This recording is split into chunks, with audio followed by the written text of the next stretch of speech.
بسم اللہ الرحمن الرحیم۔ آج تک کے معزز ناظرین السلام علیکم۔ اب قسط 246 ملاحظہ فرمائیں۔ بے وقوف انسان اکبر سمرو کو فوراً شک ہو گیا تھا کہ تم دشمن سے جا ملے ہو، اس لیے تمہیں آزاد چھوڑ دیا گیا تاکہ تمہارے ذریعے دشمن کا شکار کیا جا سکے۔ ہمیں امید تھی کہ تم پہلی فرصت میں اپنے نئے آقا اور ہمارے دشمن سے ملو گے، چنانچہ ایسا ہی ہوا، اور میں تمہاری بے خبری میں تمہارا تعاقب کرتے ہوئے عمر کوٹ شہر کی جانب روانہ ہو گیا۔ تم نے پیاز ڈھونے والی ٹریکٹر ٹرالی میں سفر کر کے خود کو محفوظ سمجھ لیا تھا، لیکن تمہیں نہیں معلوم کہ تارا کی آنکھوں میں کتنے کیمرے فٹ ہیں۔ میں تمہاری دم پر پاؤں جما کر یہاں پہنچا ہوں، اور مزید تصدیق کے لیے راستے میں مجھے یامی شامل کیا۔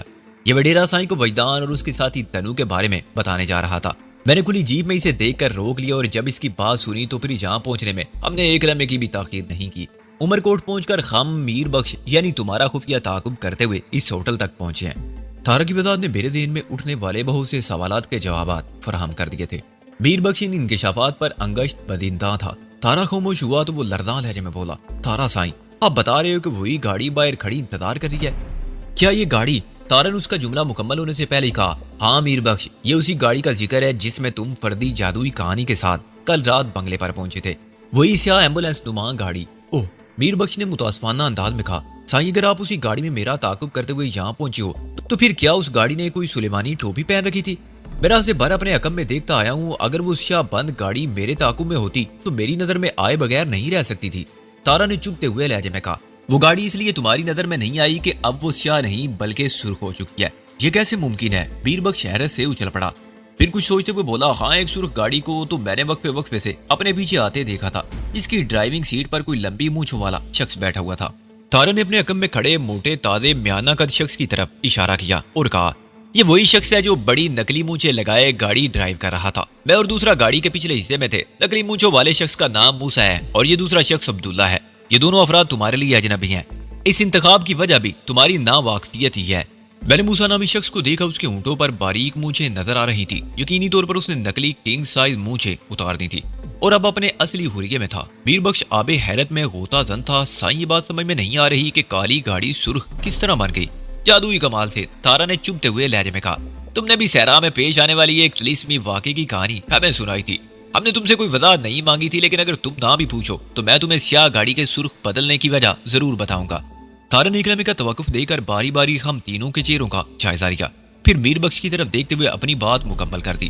ہم نے عارضی طور پر گاڑی کو نظر بد سے بچانے کے لیے اس کی باڈی پر سرخ کاغذ چسپاں کر دیا ہے۔ یہ کام اتنی مہارت سے کیا گیا ہے کہ پہلی نظر میں اس کارروائی کا اندازہ نہیں ہوتا، دیکھنے والا اسے سرخ گاڑی ہی سمجھتا ہے۔ یہ مجبوری اس لیے بھی پیش آئی کہ بنگلے پر موجود تمام گاڑیوں کو تم اچھی طرح پہچانتے ہو، سرخ رنگ کی بند گاڑی تمہاری نظر میں کسی بھی طور مشکوک نہیں ٹھہر سکتی۔ اوہ، یہ تو بہت برا ہوا۔ میر بخش نے سہمی ہوئی نظر سے مجھے دیکھا۔ برا تو اب ہوگا میر بخش، تارا نے سنسناتے لہجے میں کہا، تم یہ بات تو اچھی طرح جانتے ہو کہ وڈیرا اکبر سومرو غداروں کے ساتھ کس قسم کا سلوک کرتا ہے۔ ایک دردناک عذاب کے لیے خود کو تیار کر لو۔ اس موقع پر میر بخش نے بہادری کا مظاہرہ کرتے ہوئے کہا، تارا تم مجھے وڈیرا سائیں کا ڈراوا مت دو، اب میں اس کی چاکری میں نہیں ہوں۔ وجدان نے مجھے اپنا دوست بنا لیا، میرا جینا اور مرنا وجدان کے ساتھ ہے، اور میں موت کی آنکھوں میں آنکھیں ڈال کر وجدان کا ساتھ دوں گا۔ تمہارا دماغ خراب ہو گیا ہے، تارا پھنکارا۔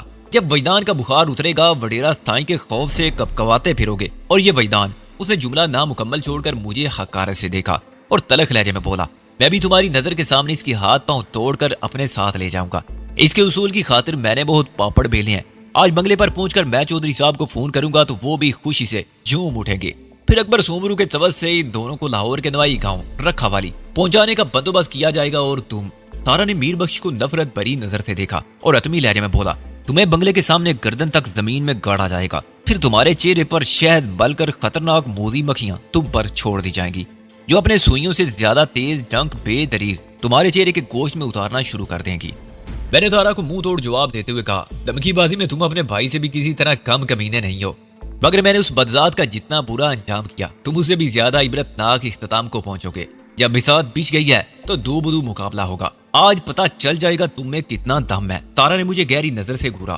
میں نے چٹانی لہجے میں کہا، میں بھی یہ دیکھنے کے لیے بے قرار تھا کہ تم میں کتنا دم خم ہے، آج میں تمہارے کس بل نکال کر تمہارے ہاتھ میں پکڑا دوں گا۔ اس دھمکی امیز گفتگو نے سب سے زیادہ ہراساں ساحل کو کیا تھا۔ وہ سراسیمہ نظر سے کبھی مجھے اور کبھی آنے والوں کو دیکھ رہی تھی۔ اسی دوران میں وہ چاروں کمرے کے اندر داخل ہو چکے تھے۔ عبداللہ نامی شخص نے دروازہ بھی بھیڑ دیا۔ عبداللہ دبلا پتلا اور لمبے قد کا مالک تھا۔ اس نے چھوٹی مگر خاصی دبیز مونچھیں رکھ چھوڑی تھی. اس کی ناک کے نیچے 2 چھوٹی چھوٹی جاڑیاں رکھی نظر آتی تھی. تم میرے کسبل نکالو گے؟ تارا تحقیر امیز انداز میں بولا. کیوں؟ میں نے بھی طنزیہ لہجے میں کہا. کیا اس کام کے لیے تم نے کسی اور کو ٹھیکہ دے رکھا ہے؟ وہ میرے کڑوے کسیلے جملوں کو نظر انداز کرتے ہوئے بولا. میں تمہیں آخری موقع دے رہا ہوں وجدان، سیدھی طرح ہمارے ساتھ چلو ورنہ کوئی دوسرا طریقہ مجھے اختیار کرنا پڑے گا. میں نے پیش آمدہ صورتحال کے لیے خود کو ذہنی طور پر تیار کر لیا اور نہایت ہی ٹھہرے ہوئے لہجے میں کہا. تارا، شرافت اور خاموشی کے تمام امکانات تو معدوم ہو چکے ہیں. اب جو کچھ بھی ہوگا ڈنکے کی چوٹ پر ہوگا، اس لیے بہتر یہی ہے کہ تم وہ دوسرا طریقہ اختیار کر لو. اپنی بات ختم کرتے ہی میں نے ساحل کو کور کرتے ہوئے ایک قدم آگے بڑھایا اور ایک مضبوط سٹانس بنا کر کھڑا ہو گیا. اس موقع پر تارا جیسے لچے ٹچے سے کسی بھی گھٹیا حرکت کی توقع کی جا سکتی تھی. تارا نے اچانک ایک ایسی حرکت کی جو مستند طور پر گھٹیا تھی، تاہم یہ میری توقع سے کہیں زیادہ نیچ تھی. کسی بھی مرد خصوصاً شاہ زور کو اس قسم کی ہلکی حرکت زیب نہیں دیتی. تارا نے اپنے لباس میں سے اشاریہ 3.8 کیلیبر کا ایک پسٹل نکال کر مجھ پر تان لیا. پھر یامیشا اینڈ کمپنی کو اشارہ کرتے ہوئے غصیلے لہجے میں تاڑا. ان دونوں حرام زادوں کو اتنا مارو کہ یہ زندہ رہیں مگر کیچوؤں سے بھی کم تر ہو جائیں. ہم انہیں ایسی حالت میں بنگلے پر لے کر جائیں گے. واہ واہ، میں نے تالی بجاتے ہوئے تمسکرانہ انداز میں کہا. تم تو دارا سے بھی گئے گزرے ثابت ہو رہے ہو. ہم نیتوں پر گن تان کر تم خود کو کیا زور ثابت کرنا چاہتے ہو. میں سوچ بھی نہیں سکتا تھا کہ تم ایک صحت مند ہجڑے سے زیادہ کچھ بھی نہیں ہو. وہ میرے انگار جملوں سے جل بن کر سوختہ ہو گیا اور شدید رد عمل کے طور پر اس نے ساحل کی جانب جست بری. ساحل کو میں نے مکمل اوٹ فراہم کر رکھی تھی، لہذا اس تک پہنچنے کے لیے تارا کو میرے پاس سے گزرنا تھا. میں پہلے ہی پورا سٹانس بنائے کھڑا تھا. میں نے تارا کی جس کے جواب میں ایک لمبا سٹیپ لے کر سائیڈ کک اس کے سینے پر رسید کر دی. میری کک میں بے پناہ تھرسٹ تھا. تارا ہوا میں بیکورڈ اچھلا اور پشت کے بل دروازے سے ٹکرایا. اس ٹکراؤ کے نتیجے میں پستول اس کے ہاتھ سے چھوٹ گیا. یامی نے بجلی کسی صورت سے مذکورہ پستول کمرے کے فرش سے اٹھا لیا. تارا اپنے بڑے بھائی دارا ہی کی طرح قدآور تھا. اس کا قد 6 فٹ سے نکلتا ہوا تھا. میں 6 فٹ 2 انچ کا مالک تھا. وہ کم و بیش میرے برابر ہی تھا. تاہم میری بھرپور سائیڈ کک نے اسے تیورا کر رکھ دیا. اس نے سر کو جھٹک کر اپنے حواس بحال کیے، پھر کھا جانے والی نظر سے مجھے گھورنے لگا. اسی دوران میں یامی شاہ نے حق کے چمچا گیری ادا کرتے ہوئے پسٹل واپس تارا کو تھما دیا اور اس کے اگلے حکم کا انتظار کرنے لگا. میں نے تارا کو مخاطب کرتے ہوئے سمجھانے والے لہجے میں کہا. ہماری آپس میں کوئی دشمنی نہیں ہے. تم ناحق اپنے آدمی کو کیوں ہاتھ پاؤں سے مجروح کرنا چاہتے ہو؟ تم میرے بڑے بھائی کے قاتل ہو. وہ غرایا. اور دشمنی کسے کہتے ہیں؟ میں نے کہا تمہارا بھائی میرے والدین کا قاتل تھا، ان کی تباہی و بربادی کا ذمہ دار تھا. اس نے مجھے در در کی ٹھوکریں کھانے پر مجبور کیا تھا. میرے کئی ساتھی اس کی مکاری اور عیاری کی بھیڑ چڑھ گئے. سینکڑوں انسانی جانوں کا خون اس نے اپنے ہاتھوں پر مل رکھا تھا. میں نے اس شیطان کو جہنم رسید کر کے انسانیت پر ایک بہت بڑا احسان کیا ہے. اور تم، میں نے جملہ ادھورا چھوڑ کر تارا کی آنکھوں میں دیکھا اور آتشین لہجے میں کہا، اور تم بھی اگر اپنے مذموم عزائم سے باز نہ آئے تو میری کسی ساتھی کا بال بھی بانکا ہوا تو سمجھ لینا میں تمہیں بھیانک موت کے حوالے کرنے میں ایک لمحے کی بھی تاخیر نہیں کروں گا. تارا کی حالت دیدنی تھی. اس کا بس چلتا تو مجھے کچا چبا ڈالتا. اس مرتبہ مجھ پر براہ راست حملہ کرنے کی بجائے اس نے یامیشا اینڈ کمپنی کو طے مکانہ لہجے میں کہا، اپاجوں کی طرح کھڑے کھڑے میرا منہ کیا تک رہے ہو؟ میں نے تمہیں اس کی بکواس سننے کے لیے نہیں بلوایا. آگے بڑھو اور اس خبیث کو چھٹی کا دودھ یاد دلا دو. حکم حاکم مرگ مفاجات کے تحت تارا کے تینوں ساتھی ہماری جانب بڑھے. بیر بخشش تیزی سے بدلتی ہوئی صورتحال سے کرنٹ پکڑ چکا تھا. وہ مارشل آرٹس کا ماہر نہیں تھا، تاہم لڑائی بھڑائی کے فن میں طاق تھا. وہ بھی اس وقت کسی بھی قسم کے متوقع حملے کے لیے بالکل چاقو چوبند کھڑا تھا. میں توقع کر رہا تھا کہ یامی شاہ میری طرف آئے، لیکن میں نے واضح طور پر محسوس کیا کہ وہ مجھ سے کترا رہا تھا. میں اس کے اعتراض کو بخوبی سمجھ رہا تھا. دوپہر کو پیٹرول پمپ کے نزدیک چلتی ہوئی سڑک پر میں نے اس کی جو درگت بنائی تھی اس کی یاد کو ابھی تک اپنے بدن سے چپکائے ہوئے تھا. یامی شاہ نے میر بخش کا رخ کیا تو موسیٰ اور عبداللہ میری جانب بڑھائے. میں نے ان کے قدموں کے انداز سے سمجھ لیا کہ وہ بھی دیسی سٹائل ہی کے لڑاکا تھے، لہذا میں نے مارشل آرٹس کی ٹیکنیک میں تھوڑی تبدیلی کے ساتھ ان کا استقبال کیا. عبداللہ دراز قامت اور دبلا پتلا تھا. وہ ہوا میں مکہ لہراتے ہوئے مجھ پر حملہ آور ہوا. اس نے مکے سے میرے چہرے کو نشانہ بنانے کی کوشش کی تھی. میں نے کمر کی لچک کو استعمال کرتے ہوئے چہرے کو لیفٹ چرک دی. عبداللہ کا مکہ میرے کندھے کے اوپر سے گزر کر آگے بڑھ گیا. تاہم اس عمل کے دوران میں عبداللہ کا جسم میرے بہت قریب آ گیا تھا. میں نے اس کی کمر پر ڈبل ہینڈ پش آزمایا. اس کے قدم اکھڑ گئے اور وہ موسیٰ سے ٹکراتے ہوئے لڈو کی طرح گھوم گیا. اسی اسنا میں موسیٰ مجھ پر پل پڑا. اس کا قد زیادہ نہیں تھا، تاہم جسمانی اعتبار سے وہ خاصا موٹا تازہ اور صحت مند تھا. وہ نہایت غصیلے انداز میں اپنے تابڑ توڑ مکوں سے میرے سینے کو نشانہ بنانے لگا. میں بیک فٹ پر حرکت کرتے ہوئے اس کے موقعوں کو بلاک کرنے لگا. اس کوشش میں 1-2 گھونسے میرے جسم پر بھی لگے، تاہم وہ زیادہ ضرر رساں ثابت نہیں ہوئے. میں نے موسیٰ کی ذہنی کیفیت کو بھانپتے ہوئے ایک چال چلی۔ حملے کے جوش و خروش میں اس نے اپنی گردن جھکا رکھی تھی، جیسا کہ عام طور پر باکسر حضرات دفاعی کھیل کے دوران میں گردن جھکا کر چہرہ دبا لیتے ہیں تاکہ حریف کے گونسوں سے محفوظ رہ سکیں۔ یہاں صورتحال قدرے مختلف تھی۔ موسیٰ دفاعی نہیں بلکہ جارحانہ کھیل کا مظاہرہ کر رہا تھا۔ میں نے اس کی کوتاہی نما غلطی سے فائدہ اٹھایا اور ایک ہیمر پنچ عین اس کی کھوپڑی کے وسط میں رسید کر دیا۔ یہ ایک مخصوص قسم کا مکہ ہوتا ہے اور بالکل ایک وزنی ہتھوڑے کی اثرات کا حامل ہوتا ہے۔ ریڈ برکس اور ٹائل بریکنگ میں عموماً اس پنچ کی افادیت کو استعمال کیا جاتا ہے۔ میں نے موسیٰ کی کھوپڑی کو نشانہ بناتے ہوئے اس بات کا خیال رکھا تھا کہ اس کا ناریل چٹکنے نہ پائے۔ اس احتیاط کے باوجود بھی وہ دونوں ہاتھوں سے سر کو تھامتے ہوئے ایک کربناک چیخ مار کر زمین بوس ہو گیا۔ شاید میں نے پنچ میں زیادہ توانائی صرف کر دی تھی یا پھر موسیٰ ہی کم ہمت واقع ہوا تھا۔ وہ فرش پر پڑا تکلیف کی شدت سے کرا رہا تھا۔ اسی دوران میں میر بخش اور یامی شاہ کے درمیان ایک خوفناک معرکہ جاری تھا۔ وہ دو بے قابو سانڈوں کی مانند ایک دوسرے کو چیت کرنے کی کوشش کر رہے تھے۔ بنیادی طور پر وہ سندھ کی روایتی کشتی ملا کھڑا کا مظاہرہ کر رہے تھے۔ میں نے محسوس کیا کہ یامی شاہ میر بخش پر حاوی آ رہا تھا۔ یامی شاہ ایک سکہ بند بدماش تھا۔ وہ تو میرے مارشل آرٹس اور جمناسٹک نے اس کے حواس اس کے قابو سے باہر کر دیے، ورنہ وہ کسی سے کم نہیں تھا۔ میں میر بخش کی مدد کو آگے بڑھا تو عبداللہ تاڑ کی طرح میری راہ میں استادہ ہو گیا۔ دبلا پتلا ہونے کی وجہ سے وہ کچھ زیادہ ہی لمبا نظر آتا تھا۔ اس مرتبہ عبداللہ نے مجھ پر مکے سے حملہ نہیں کیا بلکہ اپنی ایک بانس ٹانگ کو میرے پیٹ میں مارنے کی کوشش کی۔ اس نے پاؤں کی ٹھوکر سے میرے نازک اعضاء کو نشانہ بنایا تھا، لیکن میں چونکہ اس کی طرف سے غافل نہیں تھا، اس لیے میں نے بڑی صورت سے لوور بلاکنگ کرتے ہوئے کراس ہینڈ پر اس کا وار روکا اور میکانکی انداز میں ایک نپی تلی راؤنڈ ہاؤس کک اس کے چہرے پر جڑ دی۔ عبداللہ اپنے چہرے کو تھامتے ہوئے پیچھے ہٹا اور ایک سسکاری لیتے ہوئے چہرے کو دبانے لگا۔ وہ ٹٹول کر یہ اندازہ کرنا چاہتا تھا کہ میری کک نے اس کو کس قدر نقصان پہنچایا تھا۔ نقصان تو پہنچ چکا تھا۔ جب اس نے چہرے سے ہاتھ ہٹائے تو وہاں خون موجود تھا۔ اس کا بالائی ہونٹ پھٹ چکا تھا اور وہاں سے بڑی تیزی سے خون رس رہا تھا۔ میں عبداللہ کو اس کے حال پر چھوڑ کر بیر بخش کی جانب بڑھ گیا۔ یامی شاہ نے بیر بخش کو زمین پر گرا لیا اور اسے بری طرح رگیدنے لگا۔ میں نے آگے بڑھ کر یامی شاہ کے کالر میں ہاتھ ڈالا اور ایک جھٹکے سے اسے بیر بخش کے اوپر سے کھینچ لیا۔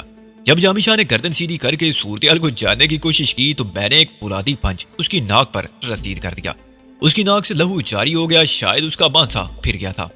اس کا چہرہ لہو لوہان ہو رہا تھا۔ میرے دل میں یامی شاہ کے لیے بہت غصہ بھرا ہوا تھا۔ میں نے اسے ہاتھ پاؤں کی ٹھوکروں پر رکھ لیا اور پسپاک کرتے ہوئے دیوار سے لگا دیا۔ دیوار سے پشت ٹکتے ہی وہ کٹے ہوئے شہتیر کے مانند زمین بوس ہو گیا۔ اس کی حالت کو دیکھ کر یوں لگتا تھا جیسے وہ بے ہوش ہو گیا ہو۔ اسی لمحے مجھے ساحل کی چیخ سنائی دی۔ میں نے بجلی کی سی رفتار سے مڑ کر دیکھا، تارا ساحل کی پشت پر کھڑا تھا۔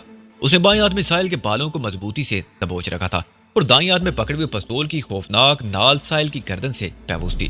ساحل یقینی طور پر موت کے دہانے پر کھڑی تھی۔ کسی بھی لمحے اشاریہ 3-8 کی گولی اس کی گردن میں سے گزرتے ہوئے دوسری جانب ایک وسیع شگاف پیدا کر سکتی تھی۔ تارا نے ساحل کو اس طرح دبوچ رکھا تھا کہ اگر بالفرض محال گولی چلانا بھی پڑ جائے تو وہ پوری طور پر محفوظ رہے۔ حالات اچانک سنگین صورتحال اختیار کر گئے تھے۔ تارا نے گمبھیر لہجے میں مجھے وارننگ دی۔ فیضان، اگر دھنو کی زندگی تمہیں عزیز ہے تو وہی کرو جو میں کہہ رہا ہوں۔ تمہیں ہر صورت میں میرے ساتھ وڈیرے کے بنگلے پر جانا ہوگا۔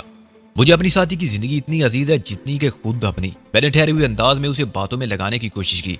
تم ساحل کو چھوڑ دو، اس کی گردن سے پسٹل کی نال ہٹا دو، ہم دوستانہ ماحول میں بھی معاملات طے کر سکتے ہیں۔ تم مجھے اتنا ہی بے وقوف سمجھتے ہو، وہ تندیہ لہجے میں بولا۔ تنو کو ایک لمحے کے لیے بھی فری نہیں کروں گا، اور یہ تم نے دوستانہ ماحول کی کیا بات کی ہے؟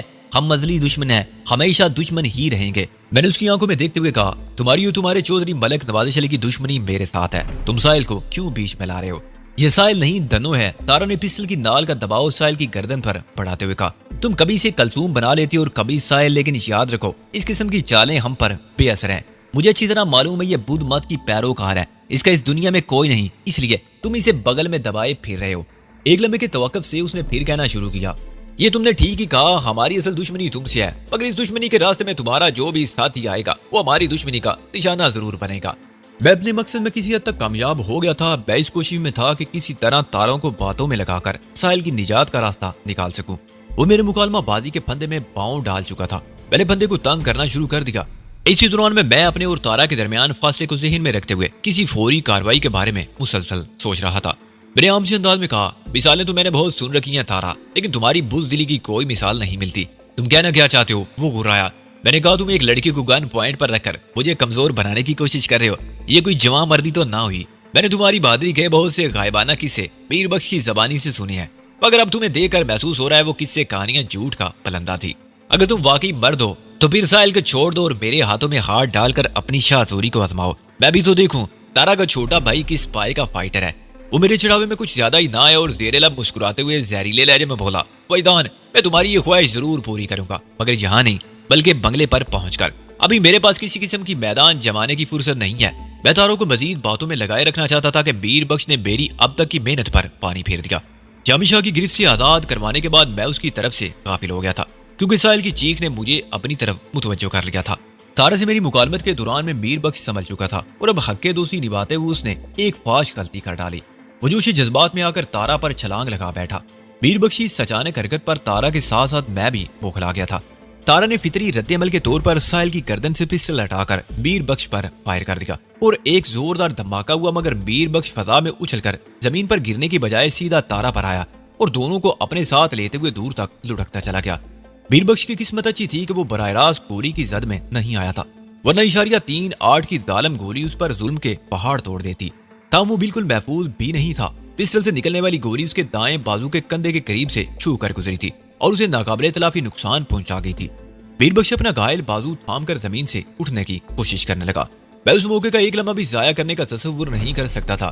میں نے ہر شے کو فراموش کرتے ہوئے تارا کو اپنی نگاہ میں رکھا اور اس کی خاطر توازے شروع کر دی۔ وہ ساحل کے ساتھ ہی زمین پر گرا تھا، تاہم پسٹل ابھی تک اس کے ہاتھ ہی میں تھا۔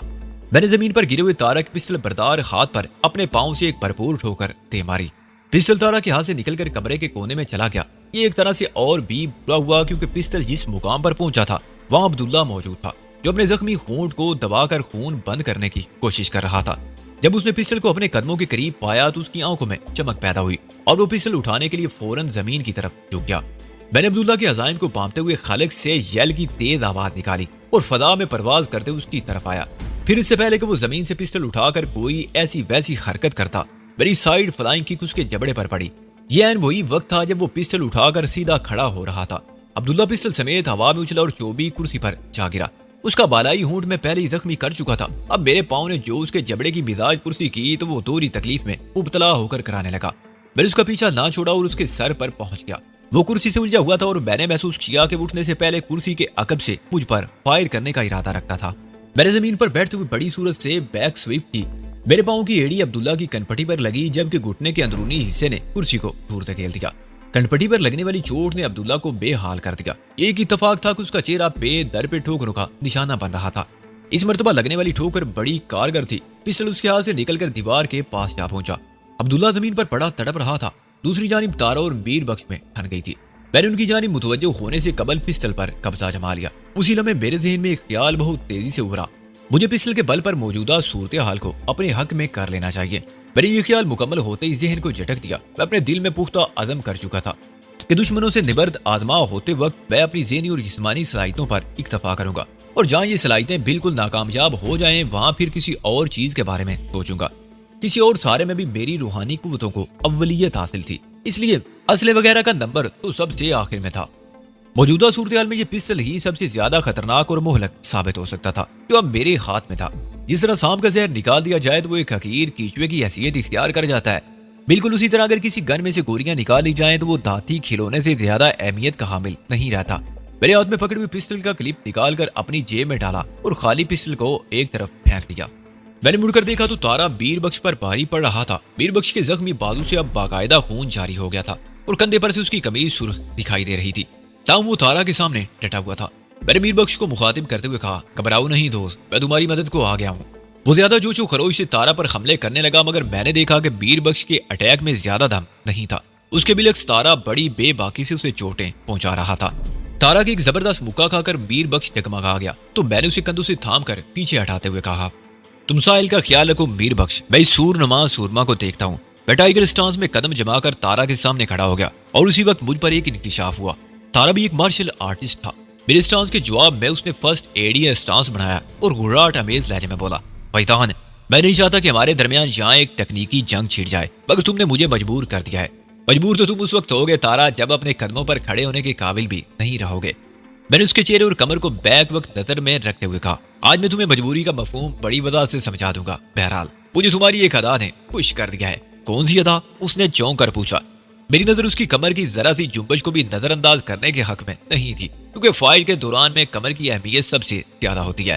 آپ کا مد مقابل اپنے ہاتھ یا پاؤں کو جو بھی حرکت دیتا ہے اس کا براہ راست تعلق اس کی کمر سے ہوتا ہے۔ اگر آپ کو کمر کی جنبشوں کو سمجھنا آتا ہو تو پھر آپ فوراً یہ جان سکتے ہیں کہ مد مقابل آپ پر کس طور حملہ کرنے والا ہے۔ اس طرح آپ کو اپنے حریف پر قابو پانے میں آسانی ہو جاتی ہے۔ میں نے تورا کے سوال کا جواب دیتے ہوئے کہا، مجھے اس بات کی خوشی ہے کہ تم مارشل آرٹس جانتے ہو، اب تم سے دو ہاتھ کرنے میں مزہ آئے گا۔ کبھی فرصت ملی تو میں تمہیں یہ مزہ چکھنے کا پورا موقع فراہم کروں گا۔ وہ تیز نظر سے مجھے گھورتے ہوئے بولا۔ میں نے مضحکہ خیز انداز میں کہا، ابھی کیا تم بٹیرا لڑا رہے ہو جو تمہیں فرصت نہیں؟ اس نے خونخوار نظر سے مجھے دیکھا اور زبان سے کچھ بولنے کی بجائے اپنی بائیں ٹانگ کو حرکت دی۔